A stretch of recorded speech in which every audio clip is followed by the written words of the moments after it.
பரம்பக்குடியிலேருந்து வர்றேன். நம்ம முன்னாள் அமைச்சர் விஜயபாஸ்கர் அவர்களோட தலைமையில் இன்னைக்கு அதிமுகவிலிருந்து விலகி தமிழக வெற்றி கழகத்தில் இணைகிறேன். நான் புதுக்கோட்டை வடக்கு மாவட்ட பாசனோட இணைச்சாளராக இருந்தேன். எதனால நாங்கள் அமைச்சர் எல்லாரும் அதிமுகலேருந்து விலகி தாயகத்தில் இணைகிறோம்னா, எடப்பாடி என்ற ஒரு சரியான தலைமை சரியில்லாத ஒரே காரணத்தினால தான் நாங்கள் அந்த இதிலேருந்து இணைகிறோம். புரட்சி தலைவர் எம்ஜிஆர், அம்மா இவர்களெல்லாம் உருவாக்கி வழி நடத்தினர்களுக்கு மாபெரும் இயக்கத்தில் நாங்கள்லாம் எம்ஜிஆர் காலத்தில் நாங்கள் இல்லை, அம்மாவை பார்த்து தான் இந்த கட்சியில் ரொம்ப ஆசைப்பட்டு நாங்கள் இதில் இணைஞ்சோம். இந்த கட்சியை விட்டு நாங்கள் இவ்வளவு ஆசைப்பட்டு இணைஞ்சவங்க போகிறாங்கன்னா எடப்பாடியாருங்கிற ஒரே ஒரு தலைமை தான். அவர் யாராக இருந்தாலும் நீக்கிறேன்னே சொல்லிக்கிட்டு இருக்கிறாங்க. நம்ம எம்ஜிஆராக இருக்கட்டும், அம்மாவாக இருக்கட்டும், அவங்க பிரிஞ்சு சென்றவங்கள அவங்க கோபமாக போயிருந்தாலும் அவங்கள வீடு தேடி போய் எஸ்டிஎஸ்ஸாக இருக்கட்டும், இன்னும் புதுக்கோட்டை மாவட்டத்தில் பழைய அமைச்சர் அவங்களா இருக்கட்டும், எல்லாரும் பிரிஞ்சு செய்யும்போது அவங்கள மீண்டும் போய் அவங்களே பேசி மீண்டும் கழகத்தில் இணைச்சாங்க. அப்படித்தான் இந்த உருவாக்கின தலைவர்கள் இருந்தாங்க. ஆனால் இந்த எடப்பாடியார் நீக்கிறது ஒன்று மட்டும்தான் அவருடைய கொள்கையை கொண்டு இருந்துட்டு இருக்காங்க. இது போகிற போக்கு சரியில்லை. நாங்கள்லாம் இளைஞர்கள் எதிர்காலத்தை நோக்கி போயிட்டு இருக்கிறதுனால எங்களுக்கு இன்றைய காலகட்டத்தில் தளபதி இளைய தளபதி விஜய் அவர்கள் தான், மாண்புமிகு தமிழகத்தோட முதலமைச்சர் விஜய் அவர்கள் தலைமை தான் நல்லா இருக்கு.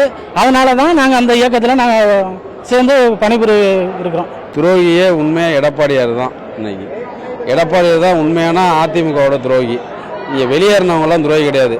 அவர் ஒரு நல்ல ஆசீர்வாதமான தலைமை அவருக்கு உண்டு. என்னன்னு கேட்டிங்கன்னா, அவர் வெளியேற்றின ஆள் எல்லாருமே வெளியாகி சக்ஸஸ்ஃபுல்லாக கட்சி நிர்வாகம் ஆட்சி நிர்வாகம் பண்ணிகிட்டு இருக்கிறாங்க. அந்த வகையில் அடிப்படையில் துரோகிங்கிறது எடப்பாடியார் தான் சொல்லலாம்.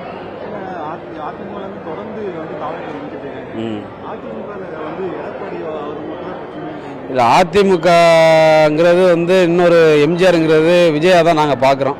உள்ளே கூட ஆதவர்ஜுன சொன்னார், இது மாதிரி அதிமுக தொண்டர்கள் 90% அதிமுக தலைமை ஏற்றவங்க எல்லாமே அம்மாவின் தொண்டர்கள்லாம் தாவேகாவுக்கு வருவாங்கன்னா அது உண்மையான கருத்து. அதன் அடிப்படையில் தான் நாங்களுமே இங்கே தாவேகாவுக்கு நான்லாம் வலியுறுத்தி சொன்னாலும் ஒன்று எடப்பாடியோட திரும்ப நீங்கள் போனீங்கன்னா நான்லாம் வரமாட்டேன் அப்படின்னு சொன்னாலும்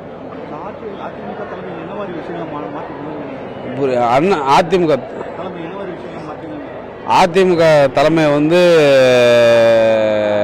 நிறைய விஷயங்களில் மாற்ற வேண்டியது இருக்குது.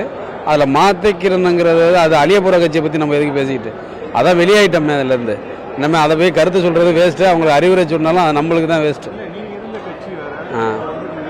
ஆமாம், நிர்வாகிகள் நிறைய இருக்கிறவங்கலாம் எல்லாமே 80-90 நிர்வாகி தான் இருக்கிறாங்க. அவங்களெல்லாம் கட்சியை வலுப்படுத்துகிற நிர்வாகி கிடையாது. வேணா இந்த ஊரில் வெத்தலை போட்டுட்டு வாக்குவாதம் பண்ணி பேசிக்கிட்டு இருப்பாங்க பாலக்கடையில், அந்த மாதிரி நிர்வாகி தான் இருக்கிறார். மற்றபடி ஆக்டிவாக இளைஞர்களோட துடிப்பாக செயல்படக்கூடிய ஆற்றல் மிக நிர்வாகிகள்லாம் இங்கே கிடையாது. அது எடுத்துக்காட்டுக்கு சொல்ல போனால் இன்றைக்கி விராலிமலை புதுக்கோட்டை தலைவர் விஜயபாஸ்கர் அவர்களை குறிப்பிட்டு சொல்லலாம். 90% 60% நிர்வாகிகள் இங்கிட்டு வந்துட்டாங்கன்னு இன்றைக்கி குறிப்பிட்டு சொன்னாங்க. 10 அமைச்சர், 10 மாவட்ட செயலாளர், 10 எம்எல்ஏ எக்ஸ் எம்எல்ஏஸ் எல்லாம் வந்திருக்கிறாங்க. இது ஒரு முன்னுதாரணமாக நீங்கள் எடுத்துக்கலாம்.